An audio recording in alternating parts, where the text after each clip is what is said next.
there, my name is Anna, and today I'm going to be showing you how to cook traditional Japanese rice without a rice cooker. Now I know most people at home cook in a fancy rice cooker. However, if you don't have one, don't fret, because you can actually cook delicious fluffy Japanese rice in just a regular pot like this. There are many different types of rice, but today we're going to be focusing on short-grain Japanese rice. This type of rice is stickier than your long-grain varieties, such as your basmati or your jasmine, which makes it ideal for dishes such as rice balls or sushi. These days, ordinary supermarkets carry multiple brands of Japanese rice, giving you more options to choose from. However, there are differences to Japanese rice grown in Japan than to other countries such as Australia, US, or Vietnam. Japanese rice from Japan has a sweeter aroma and stays soft and moist even when it's cold. When making sushi, it's especially important that you don't use hot rice. You must cool it down. Otherwise, the nori will shrivel, it can dissolve, and it can also partially cook the fish. Now that we know a little bit about Japanese rice, let's start. The first thing we're going to do, we're going to scoop 2 cups of uncooked rice into a bowl. This is going to feed around 3 to 4 people. If you're going to be serving 1 or 2, just 1 cup will do.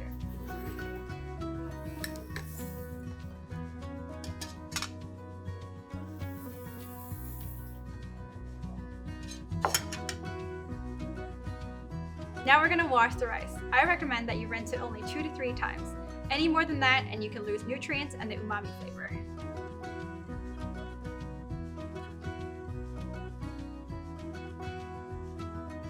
Now add enough water to cover the rice and let it soak for 30 minutes to 1 hour. After soaking, drain the water using a mesh colander and place the drained rice into a pot.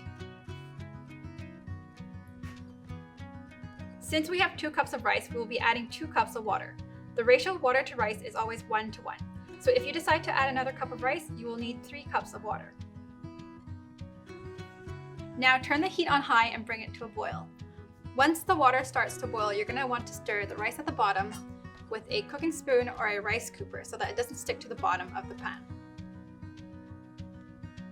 After stirring, put the lid back on and reduce the heat down to a medium-low for 10 minutes. Make sure you keep the lid on. Once your 10-minute timer has gone off, it's time to turn off the heat and remove the pot from the stove. Let it rest for another 2 minutes, and again, do not remove the lid.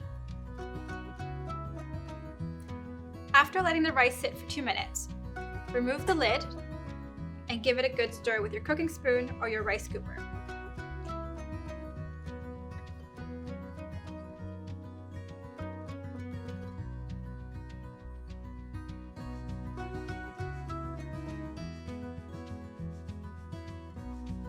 Then you're going to want to put the lid back on for another 10 minutes.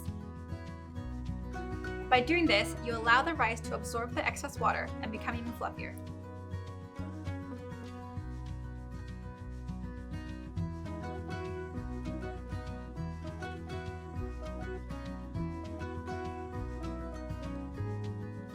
Now you can enjoy your perfect rice.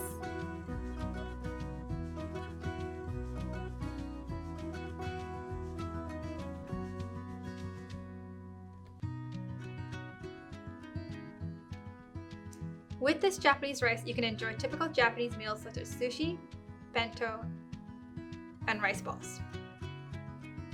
An easy style of sushi to make at home is Tamaki Sushi. On a large plate, you place a variety of ingredients like tuna, salmon, sliced avocado, and veggies. You can even use cooked meats like teriyaki beef, chicken strips, or even taco meat. Just like this, you roll all the ingredients into a cone and eat it with your hands. School kids in Japan bring their bento for lunch where they have no access to microwaves. Japanese rice is suitable for lunch boxes since the rice won't get dry even when cold. Finally, onigiri rice balls. Japanese people like to insert flavorful ingredients into the middle of their rice balls like omiboshi, pickled plums, or cooked salted salmon. But I like to have tuna salad in mine. I hope this video helps you cook fluffy Japanese rice so that you can enjoy dishes like Tamaki Sushi at home. Thank you so much for watching!